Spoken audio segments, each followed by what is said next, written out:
At 4 a.m., my mother-in-law ordered me to start making tea. She handed me the guest list and said, "Make sure everything is perfect this time." My husband backed her up. I smiled and said, "Of course." But by 3 a.m., I was already at the airport instead. 30 hungry relatives showed up later, only to find an empty kitchen. My heart pounded a frantic drumbeat as I clutched the boarding pass, damp with tears and sweat. I was leaving, abandoning my entire life, my impossible Thanksgiving feast, and the people who'd slowly strangled me, one dismissive comment at a time. And in that terrifying moment, I'd never felt more alive. The gate agent's voice crackled through the airport speakers at 3:01 a.m., final boarding call for Flight 442 to Maui. It felt like a dream. Behind me, somewhere in our suburban house, 40 minutes away, 30 place settings sat empty on the dining room table. I'd spent 3 grueling hours arranging it the night before. The turkey, which should have been in the oven by now, remained frozen solid in the refrigerator, much like my heart had been for the past 5 years. My phone buzzed with another text from Hudson. "Hope you're up cooking, babe. Mom's already texting about timing." I switched it off, took a deep breath, and stepped onto the plane. I was leaving behind more than just Thanksgiving dinner. I was leaving a life that had slowly, insidiously, choked me. As the plane lifted into the dark sky, I pressed my forehead against the cold window, watching the city lights of my old life shrink and fade below. Somewhere down there, Vivian would arrive at 2 p.m., expecting her perfect feast. And Hudson would stand there, utterly confused, probably calling me selfish to my face for the very first time instead of just behind my back to his mother. But I wouldn't be there to see the shock in their eyes. I wouldn't be there to apologize. For once in 5 years, I wouldn't be there at all. And that thought terrified and thrilled me in equal measure. It all started 3 days earlier. The sound of Vivian's heels clicking across our hardwood floor always reminded me of a judge's gavel. Sharp. Decisive. Final. She swept into our kitchen like she owned it, which, according to Hudson, she practically did since they'd helped us with the down payment. Isabella, darling, her voice carried that particular tone she used when she was about to assign me a task disguised as a favor. "We need to discuss Thanksgiving arrangements." I was elbow deep in dishwater, my hands raw from the scalding water, cleaning up after the dinner I'd just served them. Hudson's favorite pot roast, with all the sides his mother had taught me to make the right way during my first year of marriage. I'd learned not to wear rubber gloves around Vivian. She'd once commented that they made me look unprofessional. "Of course," I replied, forcing brightness into my voice. "What can I do to help?" Hudson looked up from his phone just long enough to share a glance with his mother. I'd seen it 1,000 times over the years. A silent communication that excluded me entirely, as if I were a child who couldn't be trusted with adult conversations. Vivian reached into her designer purse and pulled out a folded piece of paper. The way she handled it with such ceremony made my stomach twist into knots. She placed it on the counter next to me with the care of someone presenting evidence in court. "The guest list for Thursday," she announced. "I've invited a few more people this year. Cousin Cynthia is bringing her new boyfriend. Uncle Raymond is coming with his whole family. And the Sanders from the country club will be joining us as well." I dried my hands on a dish towel and picked up the paper. As I unfolded it, the names kept coming and coming. I counted once, then twice, certain I'd made a mistake. 30 people. The words came out as barely a whisper. 32, actually. Little Timmy Sanders counts as a half person since he's only 6. But you should still prepare for 30 full portions. Growing boy and all that. Vivian's laugh was like crystal breaking. "I know it seems like a lot, but you've gotten so good at hosting these family events. Everyone always raves about your cooking." Hudson finally looked up from his phone, but only to nod in agreement. "You've got this, babe. You always pull it off." I stared at the list, my eyes blurring slightly as I tried to process what they were asking. In previous years, we'd hosted maybe 15 people.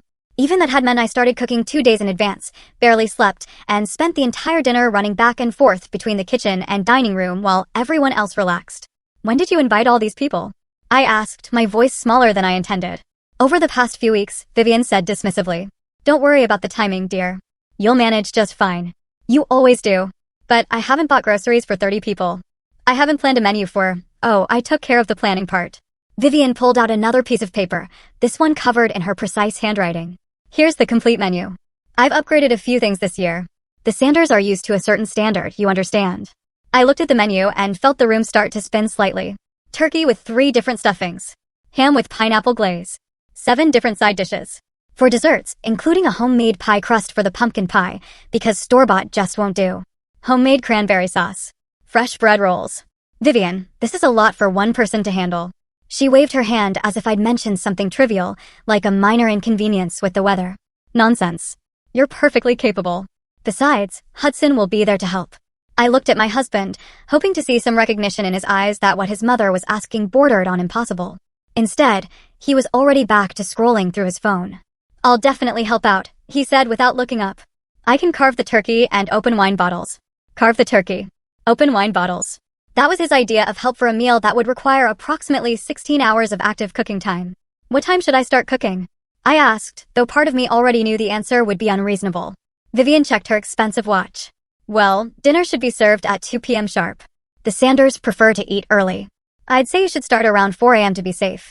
Maybe 3:30 if you want everything to be perfect." 4 a.m. I repeated. "Start cooking at 4 a.m. in the morning," she said more firmly this time, handing me the guest list. "And make sure everything is perfect this time." Hudson looked up then, but only to add his own emphasis. "Yeah, and make sure everything is perfect. This time." The stuffing was a little dry last year. The stuffing that I'd made while simultaneously managing 6 other dishes while he watched football in the living room. The stuffing that everyone else had complimented. The stuffing that his mother had specifically requested I make again this year. Of course, I heard myself say. Of course, I'll make sure everything's perfect. But as I stood there, holding that list of 32 names and a menu that would challenge a restaurant kitchen, something cold settled in the pit of my stomach. It wasn't just the impossibility of the task they'd assigned me. It was the casual way they'd assigned it. As if my time, my effort, my sanity were commodities they could spend without consideration. Later that night, after Vivian had gone home and Hudson had fallen asleep, I sat at our kitchen table with a calculator, trying to figure out the logistics. The turkey alone would need to go in the oven at 6 a.m. to be ready by 2 p.m., but I'd need that oven space for other dishes. The math didn't work. The timing was impossible. I found myself staring at the guest list, really looking at it for the first time. 32 people. But my name wasn't on it. I was cooking for 32 people, and I wasn't even considered a guest at the dinner I was preparing. That's when I noticed something else. Hudson's cousin, Ruby, wasn't on the list. Ruby, who had been coming to family Thanksgiving for years. Ruby, who had recently gotten divorced and was having a hard time. I picked up my phone and called her. "Isabella, it's kind of late. Is everything okay? I was just wondering, are you coming to Thanksgiving this year?" There was a long pause. "Well, Vivian called last week. She said that since I'm single now and going through such a difficult time, maybe it would be better if I spent the holiday somewhere more appropriate for my situation. She suggested I might be more comfortable at a smaller gathering." My grip tightened on the phone. "She uninvited you?" She didn't put it that way, but yes, I guess she did. Ruby had been family for 8 years, but the moment her life became messy, the moment she might need support instead of being able to provide entertainment value, Vivian had cut her from the list. After I hung up, I sat in the dark kitchen for a long time. The list of names blurred in front of me as tears I'd been holding back for hours finally came. But they weren't just tears of frustration about the impossible task ahead of me. They were tears of recognition. Because I saw myself in Ruby's situation. I saw what happened when you stopped being useful to Vivian. When you stopped being the perfect daughter-in-law who could pull off impossible dinners and never complain. When you became more trouble than you were worth. I was one bad Thanksgiving away from being uninvited from my own life. Tuesday morning. The grocery store at 6 a.m. was a wasteland of fluorescent lights and empty aisles. I'd been there since opening, my cart overflowing with ingredients for a meal that seemed more impossible with each item. I added 3 turkeys, 2 hams, pounds upon pounds of vegetables that I'd need to prep, chop, and cook into submission. The checkout total made my hands shake as I swiped our credit card, knowing Hudson would see the charge later and probably comment about the expense. Mrs. Suzanne from next door was in line behind me with a single bag of coffee and some muffins. "Having a big dinner this year?" she asked, eyeing my overflowing cart with concern. "Thanksgiving for 32, I replied, trying to sound casual about it. Her eyes widened. 32? By yourself. "My husband will help," I said automatically, though the words tasted like lies. She looked at me for a long moment, and I could see pity creeping into her expression. "Honey, that's not help.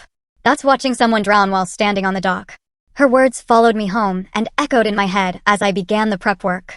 I laid out ingredients across every available counter space, transforming our kitchen into something that looked more like a commercial food preparation facility than a home. By noon, I'd been working for 6 hours straight and had barely made a dent in what needed to be done. My back ached, my feet throbbed, and I hadn't eaten anything except a handful of crackers. That's when Hudson wandered into the kitchen, still in his pajamas, coffee mug in hand. "Well, you're really going all out this year," he said, surveying the chaos. "Smells good already." I was elbow deep in turkey stuffing, my hands coated with a mixture of breadcrumbs, celery, and rye. "Can you help me get this into the bird?" "I can't manage it alone." He glanced at his watch. "Actually, I promised the guys I'd meet them for a quick round of golf. Pre-holiday tradition, you know. But I'll be back in plenty of time to help with the heavy lifting tomorrow. I stared at him. Golf today. Just 9 holes. Maybe 18 if we're making good time. You know how it is. He was already heading toward the door. You've got everything under control here anyway. You're like a machine when it comes to this stuff. Like a machine. The words hit me harder than they should have. Machines don't get tired. Machines don't need help. Machines don't have feelings that can be hurt by casual dismissal. He was gone before I could respond, leaving me alone with 32 people's worth of food and the growing realization that I was invisible in my own home. The afternoon dragged by in a blur of chopping, seasoning, and pre-cooking what could be prepared ahead of time. Every surface in the kitchen was covered with dishes in various stages of completion. The refrigerator was so packed, I had to play Tetris with containers just to fit everything in. Around 5 p.m., Vivian called. Just checking in on the preparations, dear. How are things coming along? I looked around the disaster zone that was my kitchen, at my hands that were raw and bleeding from constant washing and food prep, at the mountain of dishes that had already accumulated. Fine, I said. Everything's fine. Wonderful. Oh, and I forgot to mention, the Sanders boy has a severe nut allergy. You'll need to make sure none of the dishes contain any nuts or have been cross-contaminated. Life-threatening situation if there's any exposure. A nut allergy. For a 6-year-old. That she was mentioning now, the day before the dinner, after I'd already prepared 3 dishes that contained almonds or pecans. Which dishes exactly should I? Oh, I'm sure you'll figure it out. You're so good at managing these details. See you tomorrow, dear. She hung up before I could ask any of the dozen questions that immediately flooded my mind. I stood in my kitchen, surrounded by the evidence of 12 hours of non-stop work, and felt something crack inside my chest. Not break. That would come later. Just crack. Like the first fissure in a dam that's been holding back too much pressure for too long. That night, Hudson came home smelling like beer and golf course grass. Cheerful from his day of freedom while I'd been trapped in preparation hell. How'd the cooking go, babe? Everything ready for tomorrow's marathon session. I was sitting at the kitchen table, finally allowing myself to rest for the first time since dawn. My entire body ached, and I hadn't had a real meal all day. There's a problem with the menu, I said quietly. 3 of the dishes have nuts, and apparently the Sanders boy has a severe allergy. Hudson shrugged. So, make different versions of those dishes.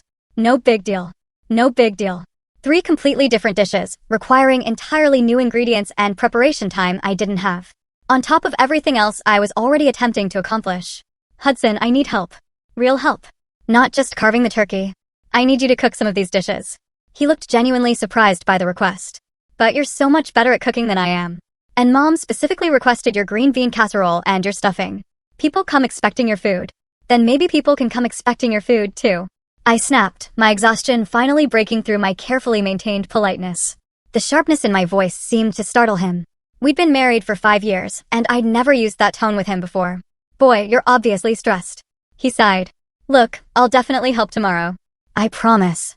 But tonight, I'm pretty beat from golf and I've got that early meeting I need to be fresh for. What early meeting? Tomorrow is Thanksgiving. Conference call with the Singapore office, time zone thing. But it'll only be an hour, maybe 2. I'll be done way before people start arriving. Another thing he hadn't mentioned. Another way I'd be handling the morning rush completely alone. I looked at my husband, really looked at him, and saw a stranger. When had he become someone who could watch me work myself to exhaustion and feel no obligation to help? When had I become someone whose struggles were so invisible that they didn't even register as real problems? I'm going to bed, I said finally. Good idea. Get some rest. Big day tomorrow. As I lay in bed that night, staring at the ceiling, I did math in my head. If I got up at 3:30 a.m., I could have the turkeys in the oven by 4 o'clock. That would give me 10 hours to prepare 7 side dishes, make fresh bread rolls, prepare 4 desserts, and create nut-free alternatives for the 3 dishes that were now off limits. 10 hours for what should have been 20 hours of work. The math didn't work. The timeline was impossible. And yet, somehow I was expected to make it happen, because I always made it happen. That's when I realized the most devastating truth of all. I had trained them to treat me this way. Every time I'd pulled off an impossible dinner. Every time I'd smiled and said, of course, when asked to do the unreasonable. Every time I'd apologized for things that weren't my fault. I had taught them that my limits didn't matter. I had made myself indispensable and invisible at the same time. I set my alarm for 3:30 a.m. and closed my eyes, though sleep seemed as impossible as the task waiting for me in a few hours. Wednesday, 2:47 a.m. I woke up before my alarm, my body jolting awake from a dream where I was running through an endless kitchen while faceless people shouted orders at me. The house was completely dark and silent, except for Hudson's steady breathing beside me. For a moment, I lay there in the darkness and a strange thought crossed my mind. What would happen if I just didn't get up? What if I stayed in bed and let the alarm ring? What if 32 people showed up to an empty table and had to figure out their own dinner for once? The thought was so foreign, so completely counter to everything I'd been conditioned to do, that it almost made me laugh. Almost. But then I imagined Vivian's face when she arrived to chaos instead of perfection. I imagined Hudson's confusion when he realized I wasn't going to fix everything like I always did. I imagined 32 people who had made no alternative plans, who had brought nothing to contribute, standing around looking at each other. And for the first time in years, I felt something other than dread about a family gathering. I felt curious. I slipped out of bed without waking Hudson and padded downstairs to the kitchen. In the early morning darkness, surrounded by the evidence of yesterday's prep work, I allowed myself to really think about the unthinkable. What if I left? Not forever, not dramatically. Just left.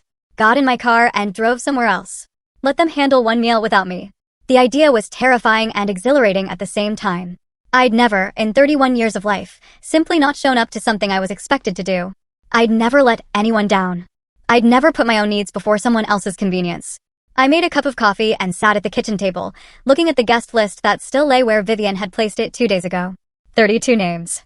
32 people who were expecting me to sacrifice my sleep, my health, my sanity to provide them with a perfect meal while they provided nothing in return except criticism if things weren't exactly right.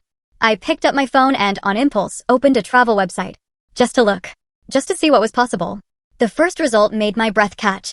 Last-minute Thanksgiving getaway to Hawaii. Limited seats available. Depart early Thursday morning. Return Sunday. Hawaii. I'd always wanted to go to Hawaii, but Hudson preferred destinations with good golf courses and business networking opportunities. Hawaii is just beaches and tourist traps, he'd always said. What would we do there all day? I clicked on the listing before I could talk myself out of it. The flight departed at 4:15 a.m., almost exactly the time I was supposed to start cooking. The price was high, much higher than Hudson would ever approve of for a spontaneous vacation. But it was our money too. Our joint account that I'd contributed to just as much as he had, even though he made more, and somehow that gave him veto power over major purchases. I stared at the booking screen for a long time, my finger hovering over the select flight button. What kind of person abandons 32 people on Thanksgiving? But another voice in my head, quieter, but somehow stronger, asked, what kind of person expects one individual to handle 32 people's dinner with no help? I thought about Ruby, uninvited from a family she'd been part of for 8 years because her divorce made her inconvenient. I thought about Hudson dismissing my requests for help like they were unreasonable demands instead of desperate pleas. I thought about Vivian casually mentioning a life-threatening allergy the day before the dinner as if my ability to completely restructure the menu overnight was a given. I thought about who I used to be before I became the person who always said yes. Who always made it work. Who always apologized for not being perfect enough. Before I could change my mind, I clicked Select Flight. The next screen asked for passenger information. I typed in my name, my birth date, my information, just mine. A party of one. There was something powerful about seeing my name on that booking form all by itself. Isabella Foster's. Not Hudson's wife. Not Vivian's daughter-in-law. Just me. I entered our credit card information and clicked Book Now. Before I could think too hard about what I was doing, the confirmation email arrived immediately. Flight 442 to Maui, departing 4:15 a.m., gate B12. Check-in recommended 2 hours prior, which meant I needed to leave for the airport at 1:30 a.m. In 10 hours, I should be pulling the first turkey out of the oven. Instead, I'd be somewhere over the Pacific Ocean, watching the sunrise from 30,000 feet. The realization of what I'd just done hit me like a physical force. I was actually going to do this. I was going to disappear on Thanksgiving morning and let them figure out their own dinner. Part of me expected to feel guilt or panic or the urge to cancel the flight and get back to my preparations. Instead, I felt something I hadn't experienced in years. Anticipation. I spent the rest of the early morning hours moving through the house like a ghost, packing a small suitcase with summer clothes I hadn't worn in months, swimsuits that had been buried in my drawer, sundresses that Hudson always said were too casual for the places we went together. As I packed, I found myself thinking about all the Thanksgivings I'd orchestrated over the years. All the hours of preparation, the stress, the exhaustion. All the times I'd eaten my own dinner cold because I'd been too busy serving everyone else. All the compliments that had gone to Vivian for hosting such lovely gatherings while I remained invisible in the kitchen. I was folding a yellow sundress when Hudson's phone rang on his nightstand. It was 3 a.m. Who called at 3 a.m. unless it was an emergency? I crept closer to listen. Hudson, it's your mother. I know it's early, but I couldn't sleep. I'm so worried about tomorrow. Even through the phone, I could hear the anxiety in Vivian's voice. Mom, what's wrong? Is everything okay? I just keep thinking about the Sanders boys' allergy. What if Isabella doesn't properly handle the cross-contamination issue? What if something happens to that child in our home? The liability alone, my hands clenched into fists. She was calling at 3 a.m. to worry about my confidence. Not about the impossible task she assigned me. Not whether I might need support. She'll handle it, Mom. She always does. Isabella's great with this stuff. But what if she's not careful enough? What if she's overwhelmed? 32 people is quite a lot, even for someone as capable as Isabella. Now she acknowledged it was a lot. Now, when it was too late to change anything. When I'd already spent 2 days in preparation hell. If you were so worried about the numbers, why didn't you mention that when you invited everyone? Hudson's voice carried an edge of irritation, but it was directed at his mother for waking him up. Not for the impossible situation she created. Well, I suppose I could call a few people and uninvite them at 3 a.m. the night before, Mom. Just let Isabella handle it. She's probably already up cooking anyway. I looked toward the kitchen, where I should indeed be cooking.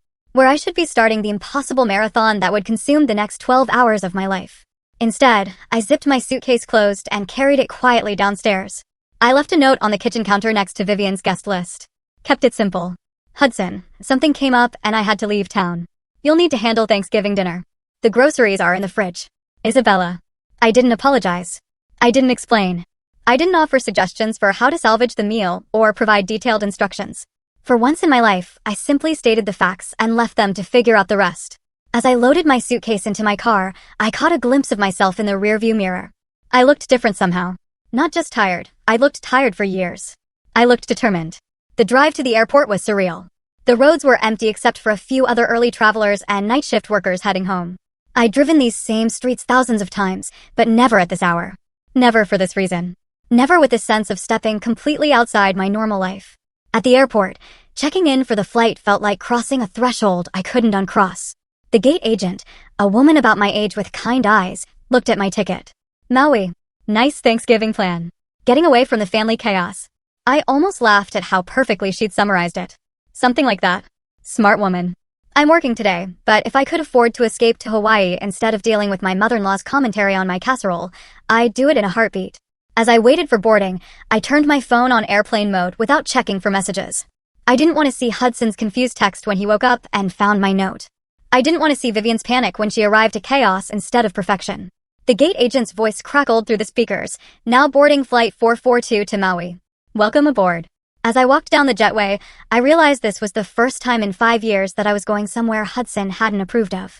Somewhere Vivian hadn't vetted. Somewhere I'd chosen entirely for myself. The flight attendant welcomed me aboard with a smile that seemed to recognize something in my face, the look of someone stepping into freedom.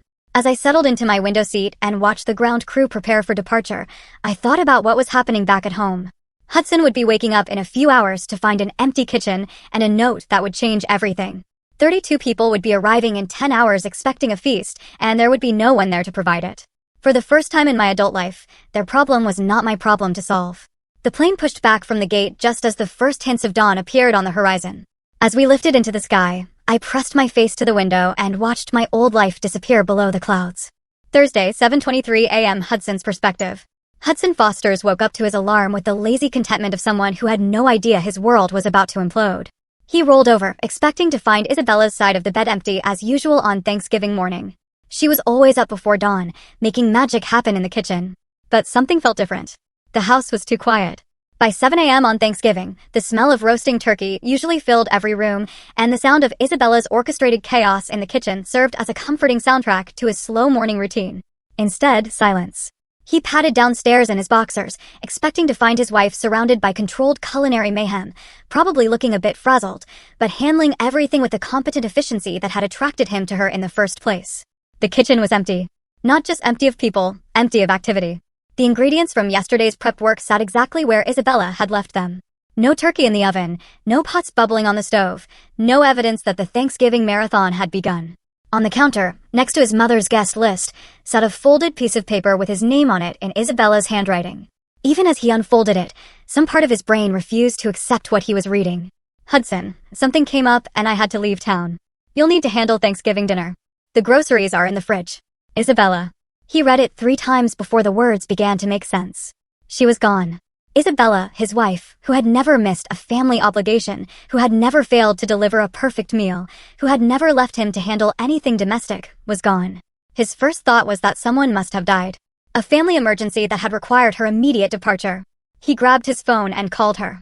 Straight to voicemail. Bella, I found your note. What happened? Whose emergency? Call me back immediately. People are going to start arriving in 6 hours, and I need to know when you'll be back. He hung up and called again. Voicemail again. That's when panic began to set in. Not panic about the dinner that seemed too enormous to process yet. Panic about his wife who always answered her phone, who never went anywhere without telling him exactly where she'd be and when she'd return. He called her sister, Carmen.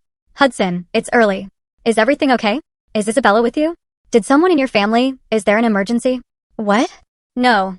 Everyone's fine. Why would Isabella be here? Isn't she cooking your Thanksgiving feast? The way Carmen said your Thanksgiving feast carried an edge he'd never noticed before. Like she knew something about their holiday arrangements that she didn't approve of. She left a note saying she had to leave town. I thought maybe she left. Isabella just left.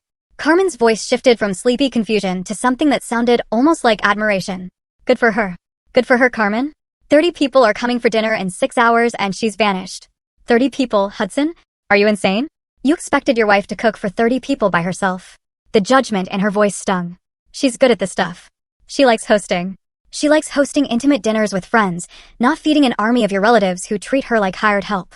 Hudson ended the call, disturbed by Carmen's reaction. Why was everyone acting like this was somehow his fault? He tried Isabella's phone again. Voicemail. 8:15 a.m. His conference call with Singapore started in 45 minutes. The call he couldn't miss. The one that could determine his promotion timeline for the next year. But 32 people were expecting dinner in less than 6 hours. He opened the refrigerator and stared at the contents. The raw turkeys looked back at him accusingly. He'd never cooked a turkey in his life. He'd never cooked anything more complicated than scrambled eggs. His phone rang. His mother. Good morning, darling. How are the preparations coming along? Is Isabella managing the timeline properly? Mom, we have a problem. What kind of problem? Did she burn something already? I told you we should have hired a caterer for a dinner this size. Isabella's gone. Silence. Then, gone where? I don't know. She left a note saying something came up and she had to leave town. She's not answering her phone. That's impossible. Isabella would never abandon a dinner party, especially not today. There must be some misunderstanding. Hudson looked at the note again, as if it might have changed. There's no misunderstanding. She's gone. And we have 32 people coming for dinner. The silence stretched so long that Hudson wondered if the call had dropped. Mother, this is a disaster. Her voice had gone cold and sharp. An absolute disaster. What kind of wife abandons her family on Thanksgiving? Something about the way she said it, the immediate assumption that Isabella was the villain in this scenario, made Hudson defensive in a way that surprised him. Maybe she had an emergency. Maybe something happened that she couldn't. What emergency requires someone to abandon 32 dinner guests without any note? What emergency prevents someone from answering their phone to explain the situation? Hudson didn't have an answer to that. We need to fix this immediately, Vivian continued, her voice taking on the commanding tone she used when managing family crises. Call every decent restaurant in town. See if any of them can prepare an emergency Thanksgiving dinner for 32 people. Hudson spent the next hour on the phone with restaurants, catering companies, and hotels. Every conversation went the same way. Laughter, followed by the information that their Thanksgiving dinners had been booked for months. Sir, said the manager of the Hilton, it's 9 a.m. on Thanksgiving. Even if we had availability, which we don't, there's no way to prepare a dinner for 32 people with 5 hours notice. By 10 a.m., Hudson had exhausted every professional option. His Singapore conference call had come and gone ignored. He'd probably damaged his relationship with his biggest client, but that seemed secondary to the immediate crisis. He called his mother back. Any luck with the restaurants? Nothing. Everyone's booked. What do we do? We cook it ourselves, obviously. Hudson looked at the raw turkeys again. Mom, I don't know how to cook a turkey. I don't know how to cook any of this. Then you learn. YouTube exists. How hard can it be? Vivian arrived with her sleeves rolled up and a grim expression that suggested she was preparing for battle. She surveyed the kitchen like a general, assessing a battlefield where all the soldiers had deserted. This is worse than I thought, she announced. These turkeys should have been in the oven 4 hours ago. They'll never be ready in time. Hudson, who had spent the last hour watching YouTube videos about turkey preparation while growing increasingly panicked, looked up from his phone with desperate hope.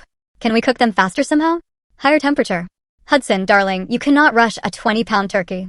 Physics doesn't bend to accommodate your wife's abandonment issues. They worked in intense silence for the next hour. Vivian barking instructions while Hudson fumbled through tasks that Isabella had always made look effortless. The stuffing ingredients sat in bowls, looking like components for a science experiment neither of them understood. The green bean casserole recipe might as well have been written in ancient Greek. Where's the stand mixer? Vivian demanded, rifling through cabinets. I don't know. Isabella always handles the kitchen stuff.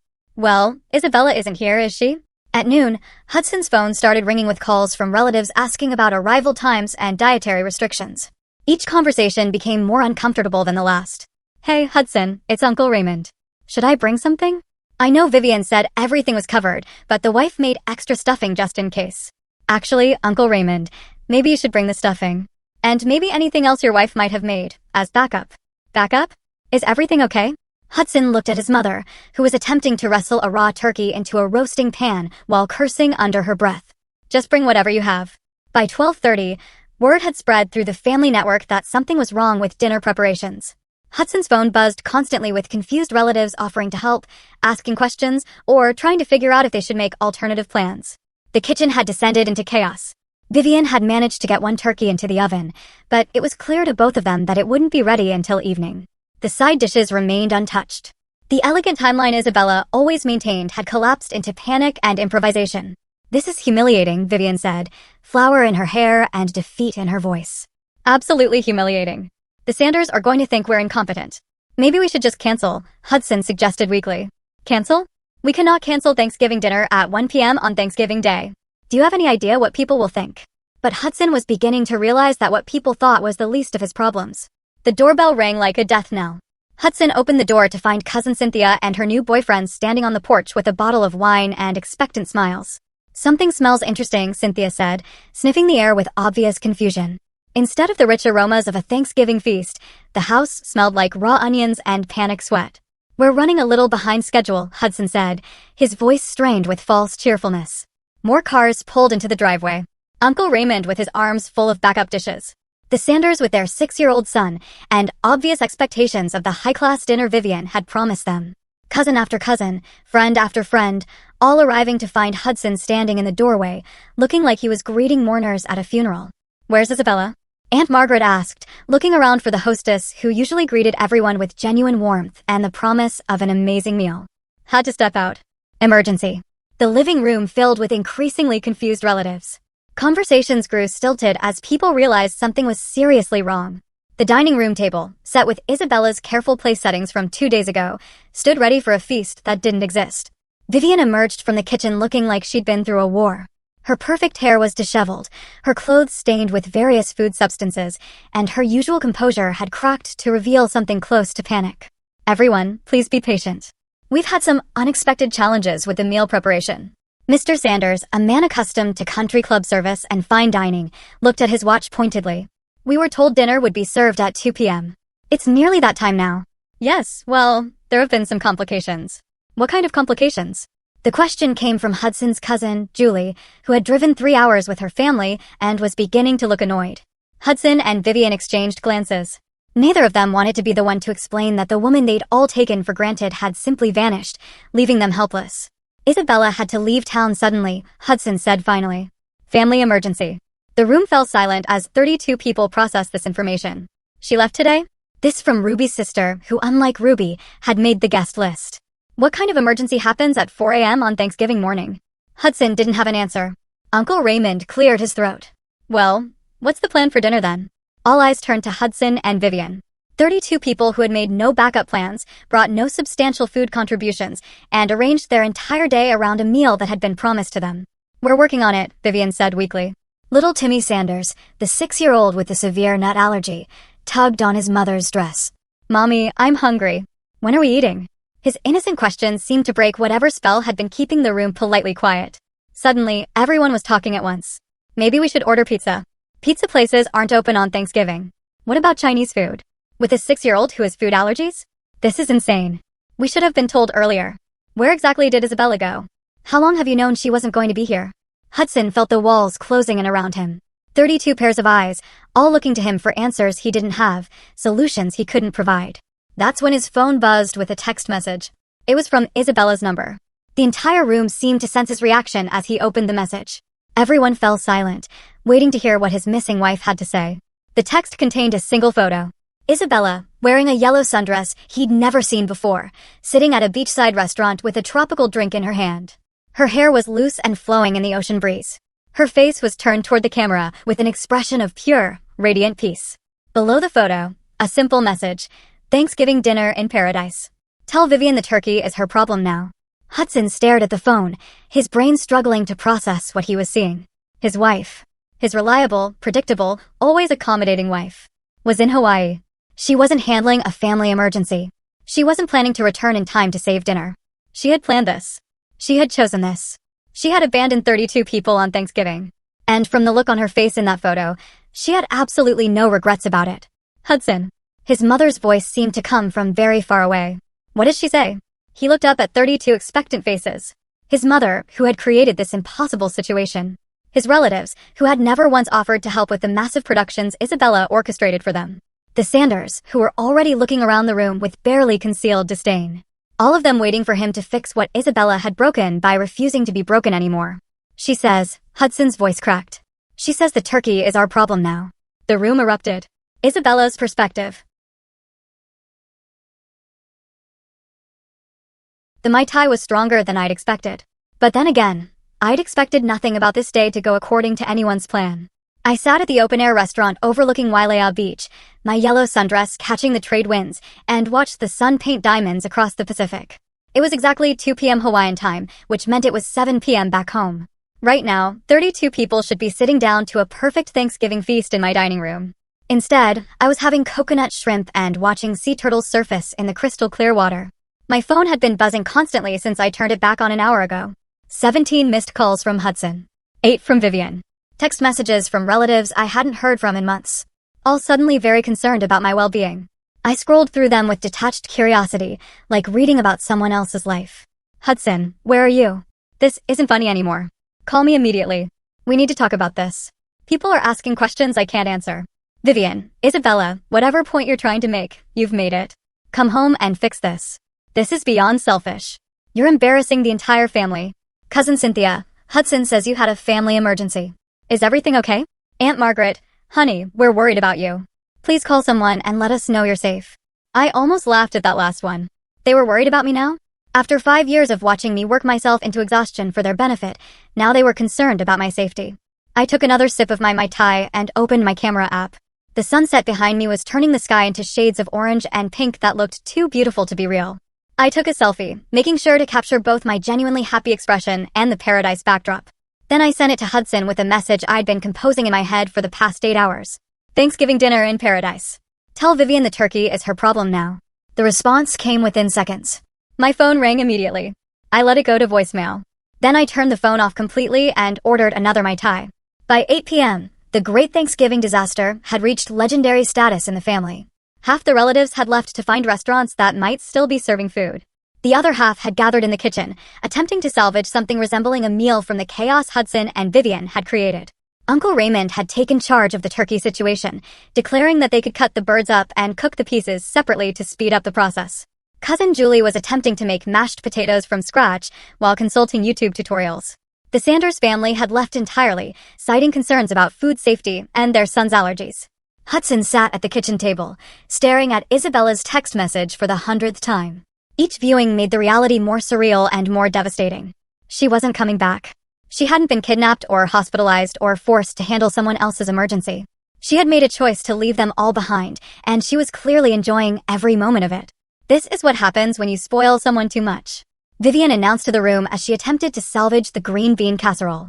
Give them too much freedom, and they think they can just abandon their responsibilities whenever they feel like it. But even as she said it, her voice lacked its usual conviction. Because somewhere in the chaos of the day, the impossible nature of what they'd expected Isabella to accomplish had become visible. It had taken 6 adults 4 hours just to get the turkeys in the oven and start 3 side dishes. What Isabella had been doing alone year after year was starting to look less like wifely duty and more like a minor miracle. Maybe we should have helped her more, said Uncle Raymond quietly, as he struggled to figure out how to properly season the turkey pieces. Help her? Vivian's voice was sharp. She never asked for help. She always insisted on doing everything herself. Hudson looked up from his phone. She asked me for help 2 days ago. I told her I was too tired from golf. The kitchen fell silent except for the sound of boiling water and the timer ticking down on the oven. She asked for help on Tuesday, Hudson continued, his voice growing stronger as the memory became clearer. She told me she needed real help, not just carving the turkey. And I told her she was better at cooking than I was. He could see the scene now with painful clarity. Isabella's exhausted face, her raw hands from hours of food prep, her desperate request for actual assistance, and his casual dismissal of her needs because helping would have been inconvenient for him. "She's been asking for help for years," said Carmen's voice from the doorway. Hudson looked up to see his sister-in-law standing there with a container of food and an expression of barely contained anger. "Carmen, what are you doing here?" "I brought sweet potato casserole since I figured you might need actual food." She set the container on the counter with more force than necessary. "I also came to tell you what I should have told you years ago." She looked around the room at the assembled relatives, all of whom had stopped their cooking attempts to listen. "Isabella didn't abandon you," Carmen said, her voice cutting through the kitchen noise. "You abandoned her. All of you. For 5 years, you've watched her work herself to death for your comfort. And not one of you ever thought to say, hey, maybe one person shouldn't be responsible for feeding 32 people alone." "Now wait just a minute," Vivian started. But Carmen cut her off. "No, you wait. Do you have any idea what Isabella's Thanksgiving preparation looked like?" She started planning the menu 3 weeks in advance. She spent 2 days shopping for ingredients. She got up at 3:30 a.m. to start cooking, and she didn't sit down until after the dishes were done at 9 p.m. 17.5 hours of nonstop work while the rest of you watched football and complained if the stuffing was too dry. Hudson felt something cold settling in his stomach. She never said it was that much work. Of course, she didn't say it. Because every time she tried to express that she was overwhelmed, you told her she was so good at it and better at cooking than everyone else. You turned her competence into a prison. The kitchen was completely silent now. Even the timer seemed to have stopped ticking. And when she finally couldn't take it anymore and left, your first concern wasn't, "Is my wife okay?" or "Why was she so unhappy that she felt this was her only option?" Your first concern was who was going to cook the turkey. Hudson looked at the text message again. In the photo, Isabella looked happier than he'd seen her in years. Her smile was genuine, unforced, free of the careful politeness she wore around his family. When was the last time she'd smiled at him like that? When was the last time he'd done anything to make her smile like that? "She's in Hawaii," he said quietly. Carmen nodded. "Good for her. She's always wanted to go to Hawaii." "She never told me that." "She told you lots of things, Hudson. You just never listened." Isabella's perspective, Hawaii and the confrontation. "I woke up in my hotel room to the sound of waves and the warm Hawaiian breeze flowing through the open balcony doors. For a moment, I lay perfectly still, savoring the unfamiliar sensation of waking up naturally instead of to an alarm, of having nowhere I needed to be and nothing I needed to accomplish for anyone else." It was 9 a.m. Back home, I would already be dealing with leftover turkey and the aftermath of hosting 32 people. I'd be loading the dishwasher for the 4th time, wrapping endless containers of food, and planning the elaborate leftover meals that would stretch Thanksgiving into the following week. Instead, I was going to order room service and spend the day on the beach. When I finally turned my phone back on, it had exploded with messages. But these weren't just from Hudson and Vivian anymore. They were from relatives I hadn't spoken to directly in years. From friends who had heard about the Great Thanksgiving catastrophe through the family grapevine. From people who apparently had opinions about my decision to prioritize my own well-being. Most surprising were the messages of support. "Carmen, I'm so proud of you. You should see the looks on their faces. Hudson's cousin, Ruby, I heard what you did. I wish I'd had your courage when Vivian uninvited me. My old college roommate, Maya, Carmen told me about your Hawaii escape. Enjoy every minute." But there were other messages too. "Vivian, I hope you're satisfied. You've ruined Thanksgiving for 32 people and embarrassed your husband in front of his colleagues. Hudson's brother, Dennis. Real mature, Isabella. Way to destroy a family tradition over a temper tantrum." Some of Hudson's cousins, people I'd cooked for and cleaned up after for years, had apparently decided I was selfish and ungrateful. The criticism stung, but not as much as I'd expected it to. Because for every message calling me selfish, there was another from someone who understood exactly why I'd left. My phone rang. Hudson again. This time I answered. "Isabella." His voice was rough, like he hadn't slept. "Thank God. Are you okay? Are you safe?" "I'm fine, Hudson. I'm in Hawaii." "Hawaii? What are you doing in Hawaii?" "I'm on vacation. Something I've wanted to do for years. But you can't just leave town without telling me. You can't just abandon Thanksgiving dinner. People were counting on you." I looked out at the ocean where a group of dolphins was playing in the surf. People were counting on me to do something impossible without any help. I decided not to do that anymore. It's not impossible. You've done it before. I've nearly killed myself doing it before. There's a difference. There was a long silence on the line. "Look, whatever point you're trying to make, you've made it. Come home and we'll talk about getting you more help next year." "More help?" Like I was asking for a favor instead of basic human consideration.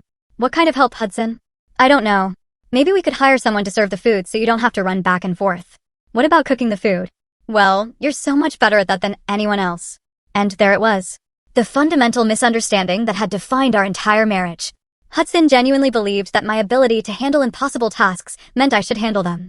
Not that the tasks were unreasonable to begin with. Hudson, do you know how many hours I spent preparing for yesterday's dinner? I don't know. A lot. 37 hours over 3 days. I calculated it while I was sitting on the plane. Silence. And do you know how many hours you spent helping me? That's not fair. I was going to help with the serving and the cleanup. How many hours, Hudson? More silence. Maybe an hour total. Carving turkey and opening wine bottles. So, I was responsible for 36 hours of work, and you were responsible for 1 hour. But you enjoy cooking. You're good at it. I closed my eyes and tried to find the words to explain something that should have been obvious. Hudson, I do enjoy cooking. I enjoy cooking dinner for my family. I enjoy making special meals for holidays. What I don't enjoy is being solely responsible for feeding 32 people while everyone else watches football and critiques my effort. So, what do you want me to do? I can't just become a chef overnight. I want you to understand that what your mother asked me to do was unreasonable. I want you to understand that saying you're so good at it is not the same as appreciating the work I do. And I want you to understand that I'm a person with limits, not a machine that produces perfect dinners on demand. Another long silence. Are you coming home? I looked at my hotel room, at my suitcase full of clothes I'd never worn because Hudson thought they were too casual. At the paradise waiting for me just outside the door. I'm coming home Sunday. Good. We can, but things are going to be different, Hudson. Different how? I'm done being the only person responsible for your family's comfort. I'm done apologizing for not being perfect. And I'm done pretending that what happened yesterday was my fault instead of the inevitable result of years of taking me for granted. I could hear him breathing on the other end of the line, processing what I was saying. So, what does that mean? It means that next year, if your mother wants to invite 32 people for Thanksgiving, she can cook for 32 people, or she can hire a caterer, or she can accept that family gatherings don't have to be elaborate productions. But she cannot expect me to sacrifice my health and sanity for her social ambitions. She's going to hate that. Then she'll hate it. That's not my problem anymore. Isabella, you're being unreasonable. Family comes first. That's what marriage is about. I felt something snap inside me, clean and final. Whose family, Hudson? Because your family has made it very clear over the years that I'm not really part of it. I'm the help. I'm the person who makes things nice for everyone else. But I'm not actually considered when decisions are made. That's not true. Really? When your mother made the guest list, did she ask me if I could handle cooking for 32 people? When she decided to upgrade the menu, did she consider whether I had the time and energy for all those extra dishes? When she mentioned the nut allergy at the last minute, did she think about how that would affect my preparation? She probably assumed. She assumed I would handle it because I always handle it. Just like you assumed I would handle it. Neither of you considered whether it was fair to ask me to handle it. I could hear voices in the background, his family probably gathering for leftover turkey and post-mortem analysis of the great Thanksgiving disaster. I have to go, Hudson said finally. But we need to finish this conversation when you get home. Yes, we do. After I hung up, I sat on my balcony for a long time, thinking about the conversation and what it meant for my marriage. Hudson still didn't understand what he'd done wrong. He still thought this was about me being ungrateful rather than about years of systematic dismissal of my needs and feelings. But for the first time in our relationship, I had stated my boundaries clearly and without apology. I had said no to something that was unreasonable, and I had stuck to it even when it disappointed people.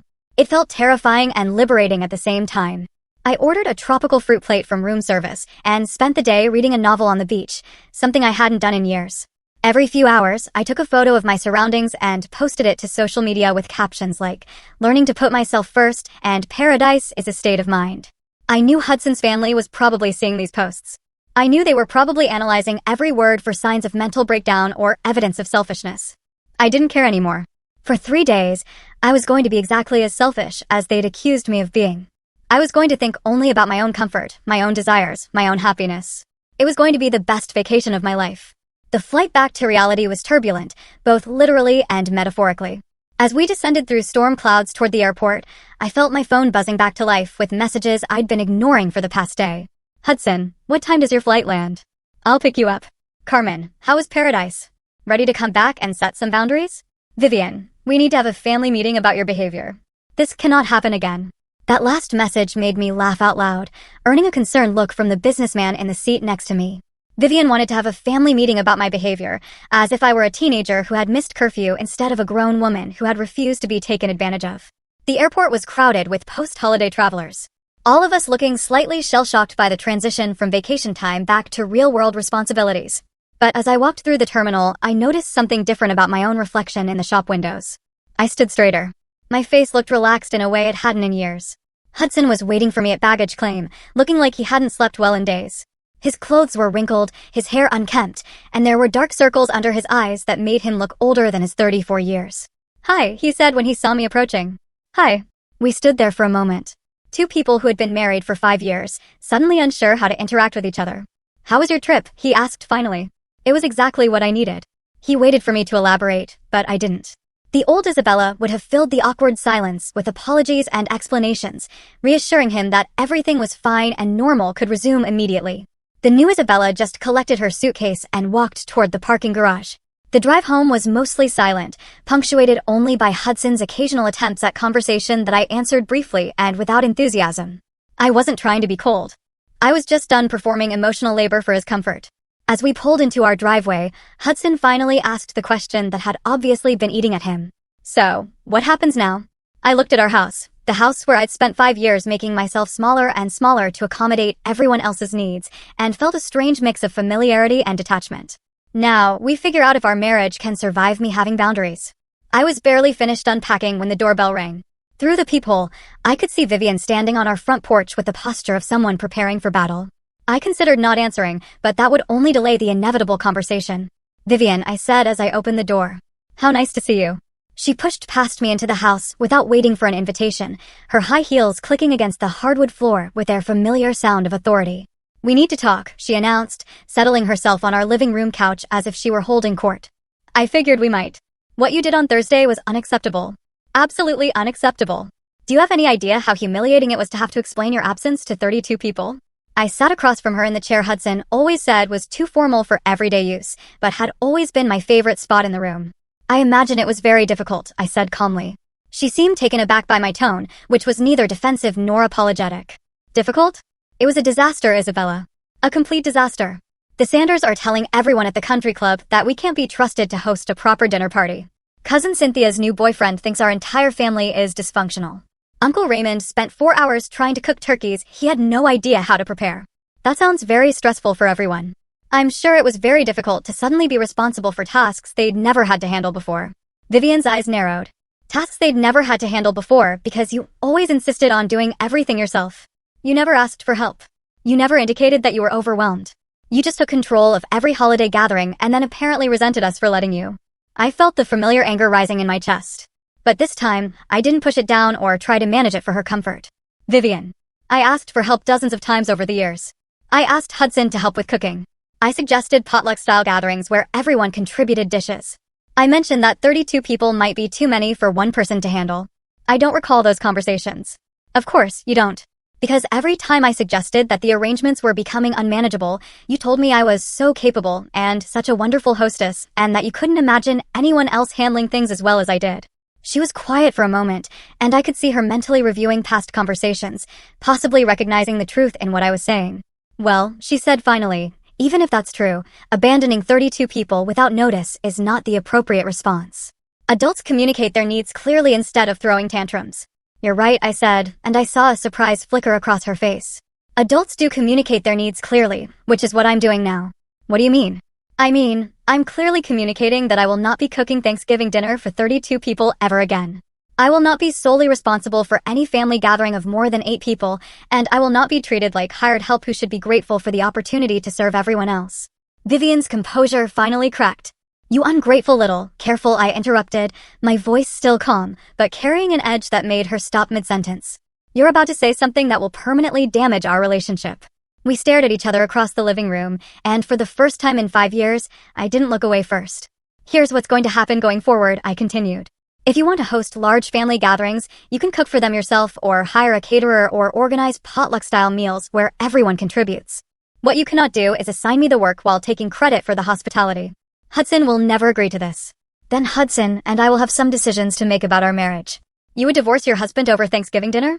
I considered the question seriously before answering. I would divorce my husband over being treated like my contributions don't matter. My time isn't valuable, and my well-being is less important than everyone else's convenience. The Thanksgiving dinner was just the most obvious example of a much bigger problem. Vivian stood up, her purse clutched tightly in her hands. "This isn't over, Isabella. You're right. It's not over. It's just beginning. I'm finally standing up for myself, and you're going to have to decide how you want to respond to that. After she left, I sat in my favorite chair for a long time, replaying the conversation. Part of me felt guilty for being so direct, so unyielding in my position. The old Isabella would already be planning how to smooth things over, how to apologize for speaking too harshly, how to find a compromise that made everyone else comfortable. But the new Isabella, the woman who had discovered her own strength on a beach in Hawaii, recognized that this conversation had been 5 years overdue. That evening, Hudson came home from work to find me cooking dinner. Just for the two of us. Nothing elaborate, nothing designed to impress anyone. Grilled chicken and vegetables, simple and uncomplicated. Smells good, he said, kissing my cheek in the automatic way married couples do. Thanks. How was your day? Long. People are still talking about Thursday. My boss heard about it somehow and made some joke about my wife abandoning ship. It was embarrassing. I sat down my spatula and turned to face him. Hudson, I need to ask you something, and I need you to really think about your answer. Something in my tone made him pay attention in a way he hadn't in years. Okay. Do you think what happened Thursday was my fault? He opened his mouth to answer quickly, then seemed to catch himself. It was complicated. That's not what I asked. Do you think it was my fault that 32 people didn't have Thanksgiving dinner? You were the one who left. That's still not what I asked. He was quiet for a long moment, and I could see him actually thinking about the question instead of giving me the automatic response. I guess I think you could have handled it differently. How should I have handled it differently? You could have talked to me about feeling overwhelmed. We could have figured something out together. I turned back to the stove, more sad than angry. Hudson, I did talk to you about feeling overwhelmed. 3 days before Thanksgiving, I told you I needed real help. You told me you were too tired from golf. But I meant I would help during the actual dinner, with carving turkey and opening wine bottles. 1 hour of help for a meal that required 37 hours of preparation. I could feel him processing this information, maybe for the first time really understanding the math of what I'd been doing. I didn't realize it was that much work. But you never asked. In 5 years of marriage, you've never once asked me how much time I spend preparing for your family's dinners. You just assumed it was easy because I made it look easy. I turned the heat off under the chicken and faced him again. Hudson, I need to know. Do you see me as your partner, or do you see me as someone whose job it is to make your life comfortable? That's not fair. Of course, you're my partner. Then why don't you know anything about the work I do to maintain our life? Why don't you know how I spend my time, what I struggle with, what I need help with? He started to answer, then stopped. I could see him realizing that he didn't have a good response. I guess I just assumed. I thought you liked doing all the hosting stuff. I like some of it. I like cooking for people I care about. I like creating beautiful experiences. What I don't like is being taken for granted. What I don't like is being assigned impossible tasks and then criticized when they're not perfect. So, what do you want from me? It was the first time in our entire marriage that he'd asked me that question directly. I want you to see me. I want you to notice when I'm struggling and offer to help without being asked. I want you to value my time and energy the same way you value your own. And I want you to stand up to your mother when she treats me like hired help instead of family. Stand up to my mother, Isabella? She uninvited your cousin, Ruby, because Ruby's divorce made her inconvenient. She assigned me a task that would have challenged a restaurant kitchen and then acted like it was a reasonable request. She mentioned a life-threatening allergy the day before the dinner. And when I finally couldn't take it anymore, she called me ungrateful. Hudson was quiet for a long time. She came by today, I continued. She told me that what I did was unacceptable and that I need to apologize to everyone for ruining Thanksgiving. What did you tell her? I told her that I won't be cooking for 32 people ever again. I told her that if she wants to host large gatherings, she can do the work herself or hire someone to do it. Hudson's face went pale. Isabella, you can't just, she's my mother and I'm your wife. The question is which relationship matters more to you. The kitchen fell silent except for the sound of the exhaust fan and the distant hum of the refrigerator. That's not fair, Hudson said finally. You're making me choose. No, Hudson. Life is making you choose. I'm just finally telling you what I need instead of pretending I don't need anything. He sat down heavily at the kitchen table, looking older than I'd ever seen him. I don't know how to do this. I don't know how to stand up to her. For the first time since I'd returned from Hawaii, I felt a flicker of hope. Because admitting he didn't know how was different from refusing to try.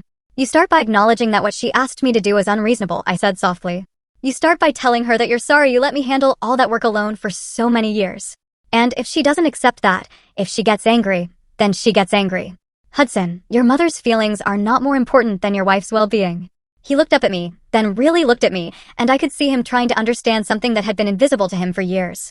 I'm scared, he said quietly. I'm scared that if I change how things work with my family, I'll lose them. And I'm scared that if I don't change, I'll lose you. You might lose them, I said. Honestly, some people can't handle it when the people they've taken advantage of start setting boundaries. But Hudson, you've already been losing me. For years, you've been losing me a little bit every time you chose their comfort over my well-being. I sat down across from him at the table where we'd shared thousands of meals, where I'd planned countless dinner parties, where I'd made grocery lists for feasts I'd cook alone. I love you, I said. I've loved you since the day we met. But I can't live the rest of my life being invisible in my own marriage. I can't keep sacrificing my health and happiness so everyone else can avoid doing their share of the work. So, what happens now? Now, you decide what kind of husband you want to be and what kind of marriage you want to have. And if I choose wrong? I reached across the table and took his hand. The first time I'd initiated physical contact since returning from Hawaii. Then we'll both know where we stand. 1 year later. I woke up naturally at 8:30 a.m., sunlight streaming through the windows of our bedroom. From the kitchen downstairs, I could hear the sounds of Hudson starting coffee and the quiet voices of Carmen and her family, who had arrived the night before. This year, we were hosting 8 people for Thanksgiving dinner. Hudson's brother and his wife, Carmen and her husband and 2 kids, an elderly neighbor who had nowhere else to go. And us. 8 people instead of 32. A manageable, intimate gathering where everyone was contributing something and no one person was responsible for the entire production. Vivian was spending Thanksgiving with the Sanders at their country club, where she'd hired a professional catering service to ensure everything was properly managed. She'd made it clear that our new boundaries were unacceptable to her and that she considered our scaled-back celebration to be disappointing compared to the elaborate productions of previous years. Hudson had been devastated at first when she'd essentially uninvited us from the larger family gatherings. But over the past year, as he'd gotten to know me again, really know me, not just the version of me that existed to serve everyone else, he'd started to understand what I'd been trying to tell him. The turning point had come in February when Vivian had tried to assign me the catering for Hudson's cousin's baby shower. Instead of automatically accepting, I'd said I'd be happy to contribute a dish, but wouldn't be handling the entire event. Hudson had backed me up. He'd actually called his mother and explained that Isabella was his partner, not the family's unpaid event coordinator, and that future gatherings would need to be planned differently. The conversation had been difficult. Vivian had accused him of being controlled by his wife and had threatened to cut off contact if he didn't get Isabella back in line. But Hudson had held firm, and in doing so, he'd finally chosen our marriage over his mother's expectations. Now, as I got dressed in comfortable jeans and a sweater, no need for the elaborate outfits I used to wear when trying to impress 32 guests, I could hear laughter from downstairs. Carmen's kids playing with Hudson. My brother-in-law, Dennis, helping Hudson prep vegetables for the stuffing. When I walked into the kitchen, Hudson looked up from the sweet potatoes he was peeling and smiled. The first genuine, unforced smile he'd given me in years. Good morning, beautiful. Ready for our first real Thanksgiving? Our first real Thanksgiving, I agreed, kissing him softly. Carmen looked up from where she was showing her daughter how to make cranberry sauce from scratch. How does it feel to wake up at a normal time on Thanksgiving morning? Like a revelation, I said, pouring myself coffee from the pot Hudson had made. Like I'm finally a guest at my own holiday. The doorbell rang and Hudson went to answer it. Through the kitchen window, I could see Mrs. Suzanne from next door standing on our porch with a pumpkin pie and a bottle of wine. Last year, she'd been the one to tell me that watching someone drown while standing on the dock wasn't help. This year, she was joining us for dinner because everyone deserved to have somewhere to belong on Thanksgiving. As the morning progressed, our small group worked together to prepare the meal. Not just Hudson and me, but everyone. Carmen's husband carved the turkey while Hudson made gravy from scratch, something he'd learned to do over the past year. Dennis and his wife handled the side dishes they'd volunteered to bring. Even the kids helped by setting the table and arranging the flowers. By 2 p.m., we were sitting around our dining room table. Not the elaborate formal setup I used to create for 32 people, but a warm, comfortable arrangement that actually allowed for conversation. As we went around the table, sharing what we were grateful for, I found myself thinking about the woman I'd been a year ago. The woman who had been drowning in other people's expectations while everyone watched from the dock. When it was my turn to speak, I looked around at the faces of people who saw me as a person, not as a service provider. I'm grateful for learning the difference between being needed and being used, I said. I'm grateful for discovering that I can love people without sacrificing myself for them. And I'm grateful for finding out who I really am when I'm not trying to be perfect for everyone else. Hudson reached over and squeezed my hand. I'm grateful that my wife taught me how to be a better husband, he said, even when it meant she had to go to Hawaii to get my attention. Everyone laughed, and I felt something I hadn't experienced in years. Complete contentment with exactly where I was and who I was with. After dinner, as we all cleaned up together, everyone contributing, no one person stuck with all the work, I stepped out onto our back porch for a moment of quiet. My phone buzzed with a text message. For a split second, I tensed, wondering if it might be Vivian with some criticism or demand. Instead, it was a photo from Ruby, Hudson's cousin, who had been uninvited from the family gatherings last year. She'd sent a picture of herself at a friend-giving celebration with a group of people I didn't recognize, all of them laughing around a table full of food. Her message read, "Thank you for showing me it's okay to choose happiness over obligation. Having the best Thanksgiving of my life with people who actually want me here." I smiled and put my phone away without responding. Some messages didn't need responses. They just needed to be received and appreciated. Hudson appeared beside me on the porch, wrapping his arms around me from behind. "Regrets?" he asked softly.